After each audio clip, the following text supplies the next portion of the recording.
সবচাইতে বেশি জান্নাতে প্রবেশ করাবে যে আমল, বিষ্ণু বললেন, এক হচ্ছে আল্লাহর ভয়, আরেক হচ্ছে সর্বোত্তম আচরণ। প্রিয় ভাইরা, ইসলামের মেজাজটাকে চিনে নেন, ইসলামের এসেন্সটাকে বুঝে নেন।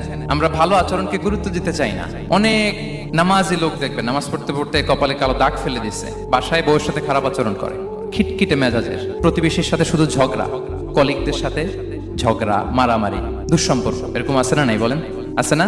কিন্তু নামাজি, অনেক বড় হাজি, একদিনও কোরআন তেলাওয়াত মিস হয় না।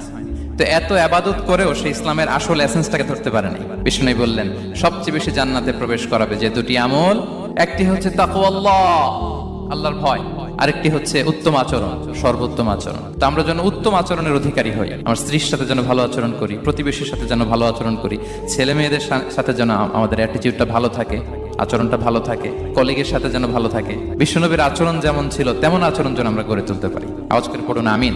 সুনানে আবু দাউদের